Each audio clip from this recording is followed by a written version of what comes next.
দর্শক, ব্যান্ড বাজ কিন্তু শুরু হয়ে গিয়েছে, আমাদের সঙ্গেই থাকুন।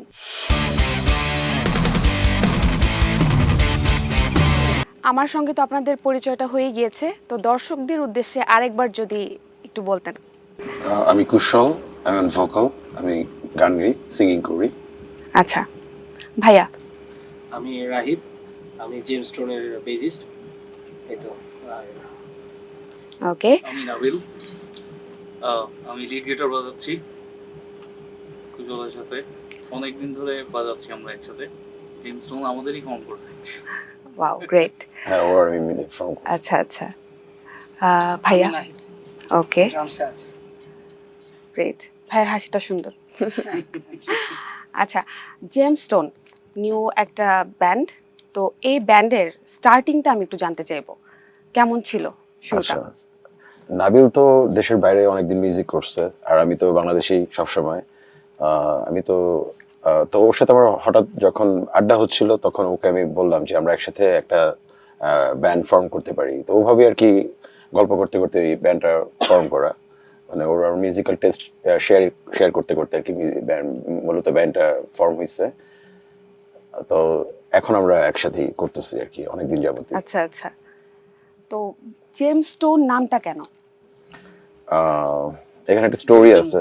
এটা নিয়ে আমি এটার একটা জন্য প্রশ্ন করব, এই প্রশ্নটার উত্তরটা শেষ হলে অ্যাকচুয়ালি। না, এটা হচ্ছে আমি তো জেমসকে অনেক ট্রিবিউট করি অলওয়েজ, মানে আমি ভালোবাসি ওনার মিউজিক, ওনার গান বাজনা। সো ওনার ভিতরে আমি ফিল করি একটা জেম একটা ব্যাপার আছে। তো ওইটার ওই রত্নটা জেম যে ব্যাপারটা, ওইটার যেই মানে স্টোনটা, ওইটাই হলো জেমস স্টোন আর কি। আচ্ছা, ওইটা থেকে আচ্ছা। ইন্সপায়ার্ড হয়ে জেমস হতে পারবো না, অ্যাটলিস্ট স্টোনটা হতে পারবো। রাইট। আচ্ছা, এই মানে এই না, এ ইটস থেকে অ্যাকচুয়ালি আর নট কি tone, it's stone. Stone, stone. তো এর মাধ্যমে আর কি এই নামটা আসা। হ্যাঁ, কিন্তু ভাই আপনার স্টাইল দেখে কিন্তু একদম জেমসের মতোই মনে হচ্ছে, তো এটা কি তখন থেকে স্টার্ট করে নাকি তার আগে থেকে, যখন থেকে আপনি তার ফ্যান তখন থেকে? আসলে কাউকে ভালোবাসলে তাকে ধারণ করে অনেক মানুষ, Right. হয়তো আমি তাকে ধারণ করি। ডেফিনেটলি আই লাভ জেমস ভাই, হিজ গুরু, হিজ মাই মিউজিক্যাল গুরু। ধারণ করতে করতে আসলে ব্যাপারটা চলে আসে আর কি, মানে এই জন্য হয়তো আমার মানে গেট আপের মধ্যে হয়তো তার কিছু ব্যাপার চলে আসছে আর কি। কত বছর যাবত ক্যারি করছেন? আহ, আমি তো গান করি 2012 সালের থেকে। আহ, আমার আগে অনেক ব্যান্ড কভার করতাম, লাইক ওপেথ, তারপর Foo Fighters, Wow. Alice in Chains, grunge ব্যান্ডের মধ্যে। এরপরে যখন আমি মানে বাংলা গান গাওয়া শুরু করলাম, বাংলা গান কভার করলাম, তখন আমি অলওয়েজ জেমসই কমফোর্টেবল, অ্যান্ড আমি ওনার মিউজিক্যাল টেস্ট আমার ভালো লাগে। আচ্ছা আচ্ছা। ফিউশন, জ্যাজ, ব্লুজ, সাইকেডেলিক ও আর কি। আচ্ছা, তখন থেকে আপনি আর কি এই স্টাইলটা ধারণ করছেন? স্টাইলটা আসলে বেসিক্যালি ওনার আমি অনেক বড় ফ্যান, তো সো ওনার স্টাইলটা আর কি মানে আমার ভালো লাগে আর কি। আমি আমি ওনাকে ধারণ করতে পছন্দ করি আর কি। আচ্ছা আচ্ছা, এটাই আর কি ব্যাপারটা। তো ভাইয়ার কাছ থেকে একটু শুনবো এই ব্যান্ডের সম্পর্কে কিছু গল্প, ইনফরমেশন, এনিথিং। বেসিক্যালি ব্যান্ডটা ফর্ম হয়েছে, ওর সাথে আমার পরিচয় ইনডিরেক্টলি ছিল অনেক দিন ধরে। আমি স্কুলে যখন ছিলাম, আমার মানে স্কুলের থেকে কিছু ছেলে গিটার বাজাতো, তো আমার ফ্রেন্ড ছিল ওর ব্যান্ডের গিটারিস্ট। তো ওর সাথে আমার পরিচয় ছিল না, কিন্তু ওর সব গান সবসময় আমি দেখছি। ফ্রেন্ডের মাধ্যমে আর কি পরিচয়? পরবর্তীতে আমি যখন দেশে ব্যাক করছি, দেশে ব্যাক করার ওর সাথে আমার দেখা হয়েছে আমাদের এলাকাতেই। তখন কথা বলতে বলতে, মিউজিক শেয়ার করতে করতে চিন্তা করলাম যে একসাথে কাজ করি। এ থেকেই ওর সাথে আমার কাজ করা শুরু। আসলে ওরা আমার মিউজিক্যাল টেস্টটা Taste-টা শেয়ারিং same. করার আর কি। হ্যাঁ, মানে শেয়ার ওর করতে music-এর- করতেই হয়ে গেছে আর কি ব্যান্ডটা। মিউজিকের পাশাপাশি he is an amazing human being.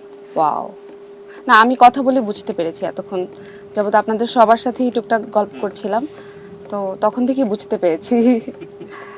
আচ্ছা, যাই হোক, কিন্তু আপনাদের এই যে ব্যান্ড বিভিন্ন কনসার্ট যেহেতু আপনারা করেন, তো সেখানকার কোনো মজার কোনো ঘটনা যদি থাকে একটু ভাইয়া আপনি কিছু বলেন এবার। আমি না তো সবই বলবো। না, আপনার কোনো স্টোরি থাকলে বলতে পারেন, মানে এই ব্যান্ডের সঙ্গে আপনার স্টার্টিংটা, আপনার কার মাধ্যমে স্টার্টিং? ভাইয়ার যেরকম। আচ্ছা, অলরেডি চলতেছে, he is our new member, so ও আচ্ছা আচ্ছা, এই জিনিসগুলো নিয়ে হ্যাঁ, আমি ভাইয়াও নিউ? না ভাইয়ার সাথে না আমরা ওর সাথে আমার অনেক আগে তাহলে থেকে এই রিলেশনটা একটু যদি বলতেন যে আপনার কিভাবে তাদের সঙ্গে স্টার্টিংটা হলো। কুশল ভাইয়া নাবিল ভাইয়া দুজনেরই তো আমরা এক্সপিরিয়েন্সটা শুনলাম এই ব্যান্ডের সঙ্গে, তো এবার আমরা একটু ভাইয়ার এক্সপিরিয়েন্সটা শুনবো। আমার এক্সপিরিয়েন্স হচ্ছে আমি ওদের সাথে অনেক দিন যাবতীয় আমাদের পরিচয়। আমি একটা ব্যান্ডে বাজাই, দ্য ব্যান্ড নামে একটা পরিচিত আমার এই ব্যান্ডটা। ওই ব্যান্ডের সাথে যখনই জ্যামটের মতো ওরা আসতো, ওইভাবেই ওদের সাথে পরিচয়। এইভাবেই করতে করতে মোটামুটি এই আজকে ওদের একটা প্ল্যানিং, ওইটাই আমরা শেয়ার করে নিলাম আর কি। এই পর্যায়ে একটা গান শুনলে কেমন হয়? কোন হ্যাঁ গানটা করা শোনাবেন যেতে বলেন? পারে। আমার মৌলিক গানটাই যেটা আমি করেছি প্রথম 3 বছর আগে রেকর্ড করা, এটা আসলে ইউটিউবে রিলিজ হয়েছে, ওইটা আমরা শুনতে পারি। দর্শক, আমরা এই মুহূর্তে একটা গান শুনে ফেলবো, চলো।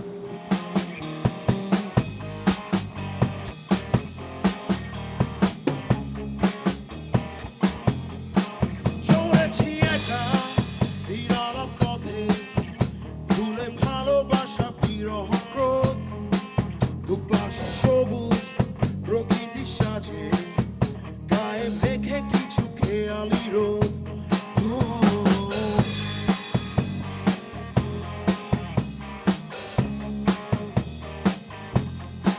নদীর পাড়ে পাহাড়ে ঘেঁষে বহে ঝর্ণার জলধারা, এমন দিনে কি জানি ভেবে হয়েছি যে আমি ঘর ছাড়া। দূরের ওই আকাশে যেন হঠাৎ কালো মেঘের আনাগোনা, একটু পরে ঝরবে বৃষ্টি হয়ে পথে। এই রোদের আর বৃষ্টি আর ঘন ঘটা, মেঠো পথ চলে আঁকা বাঁকা, এই থেমে আমি চলছি হেঁটে একা একা। ঝরে পড়ুক বৃষ্টি যত জোরে, নেই তো ভয় আজ এই মনে, সঙ্গীহীন আমি ভিজ শুধুই একা একা। দারুণ ছিল গানটা, অসংখ্য ধন্যবাদ। আপনাকে অনেক ধন্যবাদ। Most welcome. আশা করছি দর্শকের কাছেও খুব ভালো লাগবে। দর্শক, আপনাদের কাছেও নিশ্চয়ই ভালো লেগেছে গানটা। এবার হচ্ছে আমি একটা কনসার্ট সম্পর্কে একটু জানতে চাইবো। লাস্ট আপনারা যে কনসার্টে গিয়েছিলেন বা করেছিলেন সেটা সম্পর্কে যদি একটু বলতেন। লাস্ট শো এটা ছিল পান্থকুঞ্জে। আচ্ছা আচ্ছা। ওইখানে হচ্ছিল একটা পার্কের গাছপালা সব কেটে ফেলছিল, প্রায় 2000-এর মতো গাছ ছিল। তো ওইটার প্রোটেস্টের জন্য আমাদের দুইজনের একটা লাইভে উঠতে হয়েছিল, আমাদের একটা রিকোয়েস্ট ছিল। খুব ইন্টারেস্টিং একটা স্টেজ ছিল এটা। শুনে মনে হচ্ছে। হ্যাঁ এটা মানে গাছপালা কেটে ফেলতেছে, এখানে একটা চ্যারিটি থেকে আমাদের ডাকছে পারফর্ম করার জন্য উইদাউট এনি পেমেন্ট। সো যেহেতু ভালো কজে গাছপালা কেটে ওইখানে বিল্ডিং টিল্ডিং বানাচ্ছে, তো চিন্তা করলাম ওকে করে করে আসি আমরা। সো গেলাম, দেখলাম যে স্টেজটা হলো একটা কন্টেইনারের উপর, একটা কন্টেইনার রাখা, ওইটার উপর সিঁড়ি দিয়ে উঠতে হবে। সিঁড়িও আচ্ছা, না, আচ্ছা। অ্যাকচুয়ালি মই বায়ে উঠতে হবে, উপরে স্টেজ। ওটাকে ডিজাইনটা এভাবে করেছিল? ওটা ডিজাইন ল্যাঙ্গুয়েজটা প্রবলেম ওইটাই ছিল, স্টিলের সিঁড়ি ছিল এটা, অ্যাজ ফার আই রিমেম্বার। হ্যাঁ, সাইড দিয়ে হতে পারে, বাট এরপরও মানে অনেক রিস্কি ছিল। আচ্ছা আচ্ছা। শুধু একটা মই ছিল সাইডে, তাই না? আসলে টাফ ছিল। জিনিসটা খুব ইন্টারেস্টিং ছিল। আর এখানে দর্শক মানে যেহেতু ওপেন শো, হুম। আমরা গান শুরু করলাম, দেখলাম যে রাস্তা থেকে সবাই চলে আসছে। প্রচুর দর্শক ছিল। বাহ, তাহলে তো এটা অসম্ভব সুন্দর একটা মুহূর্ত ছিল আমি বলবো। হ্যাঁ, রাস্তা ব্লক হয়ে গেছিল। আই থিঙ্ক যখন আমরা তো আসলে শুরুর দিকে করতে চেয়েছিলাম 7:30-টার সময়, আমাদের বলা হয়েছিল 7টা 7:30-টার সময়। আমাদের উঠতে উঠতে ওই অনেক ব্যান্ড পারফর্ম করছে, তো আমাদের উঠতে উঠতে 11টা বাজে, লাইক আমরা ইট ওয়াজ হেডলাইনিং কাইন্ড অফ। তো যখন শোটা হলো ন্যাচারালি রাস্তা ব্লক হয়ে মানুষ গাড়ি টাড়ি পার্ক করে জেমস ভাইয়ের গান আমি পারফর্ম করতেছিলাম। সো সবাই খুবই এনজয় করতেছিল। এটা ভালো ছিল, আমাদের জন্য খুবই ভালো ছিল। ওই শোতে কি কি গান পরিবেশন করেছিলেন? ওখানে আমরা জেমস ভাইয়ের বাংলাদেশ গানটা, বাহ, এটা আমার প্রচন্ড প্রিয় একটা গান। হ্যাঁ, আর তারায় তারায়, হ্যাঁ, কবিতা, নীরবে, বাহ। বাকিগুলো ভুলে গেছি আসলে, আমার মাথায় নেই। অনেকদিন অডিয়েন্স আগে তো মনে হয় পাগল হয়ে গিয়েছিল এইসব গান শুনে। মানুষজন অনেক হ্যাঁ। রেসপন্স করছে, লাইক ওরা গাড়ি টাড়ি থামায় রাস্তার মধ্যে জনপ্রিয়। চলে আসছিল, এবং ওরা গাড়ি পার্ক করে আমাদের কনসার্টের ভিতরে ঢুকে অলমোস্ট তো তখন সবার যাওয়ার টাইম হয়ে গিয়েছিল। অলমোস্ট 11টা 11:30টার মতো সময় ছিল। তো ওই সময় যখনই কারো কানে গেল গানগুলো নিশ্চয়ই আবার ব্যাক করেছে। নরমালি আমরা কিন্তু তাই করি, চলে যাই এই মুহূর্তে যদি দেখি যে এরকম জেমসের কোনো গান বা এই টাইপের গান, আমরা আবার ব্যাক করে কনসার্টে কিন্তু চলে যাই। বাহ, দ্যাট শো দারুণ ওয়াজ ছিল। Energy for me. তো এতক্ষণ যাবত এই যে এত গল্প শুনলাম, আমার তো আরেকটা গান শুনতে ইচ্ছে করছে।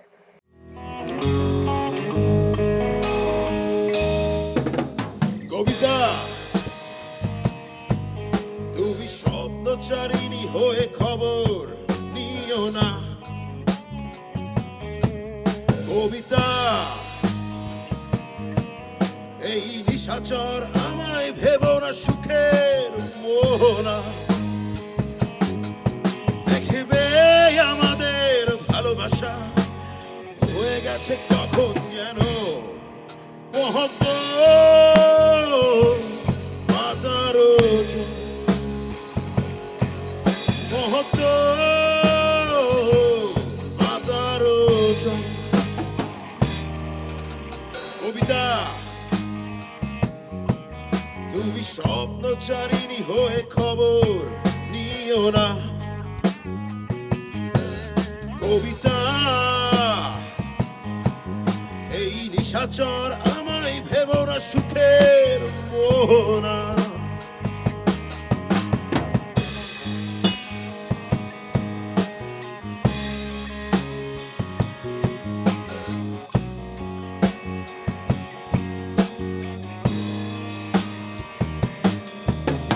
বেদনা সিদ্ধ অশান্ত এই মন খুঁজে ফেরে মেটায় প্রয়োজন।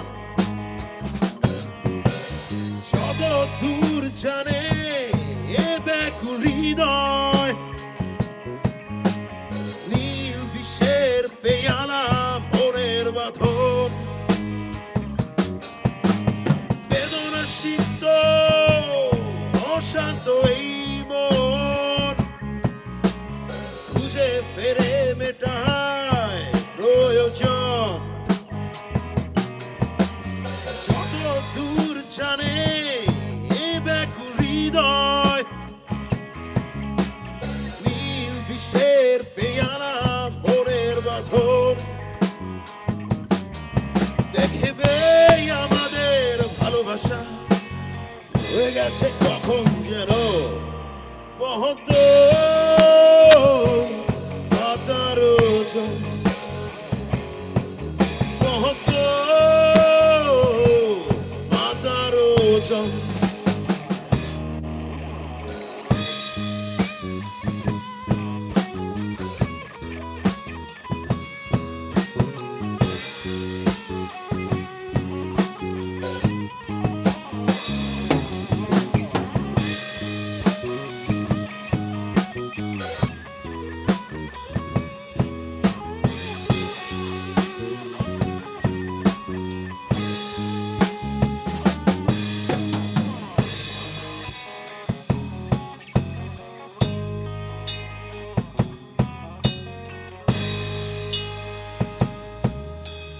নয়ন গভীরে আঙিনা,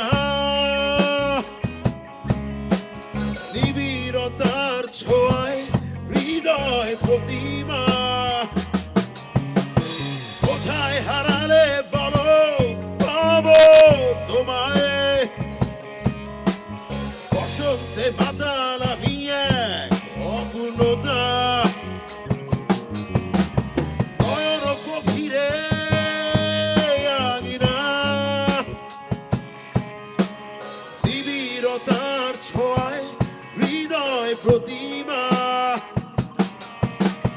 কোথায় হারালে বলো পাবো তোমায়, বসন্তে মাতাল আমি এক অপূর্ণতা। নয়ন গভীরে আঙিনা, নিবিড়তার ছোঁয়ায় হৃদয় প্রতিমা।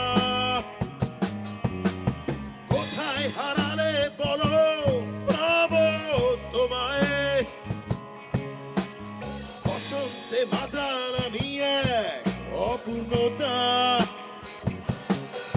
দেখবে আমাদের ভালোবাসা হয়ে গেছে কখন যেন মহত্ব মাতারো মহত্ব মাতারো মহত্ব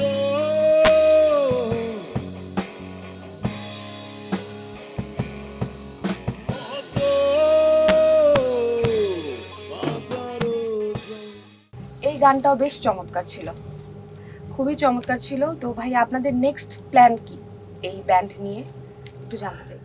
ভালো ভালো গান দেওয়া, প্ল্যান একটাই যে মানুষকে ভালো গান শোনানো, আর লাইভ করতে হবে definitely. I like to walk on stage, ওয়ার আমি উইথ সবাইকে নিয়ে। মাথায় টুপি থাকবে। প্ল্যানিং হচ্ছে লাইভ করা, মানে প্ল্যানিং লাইভ করা। আমরা আমাদের গান নিয়ে অবশ্যই আসবো। একটা ব্যান্ডের অস্তিত্বই ধরে রাখে নিজেদের গান।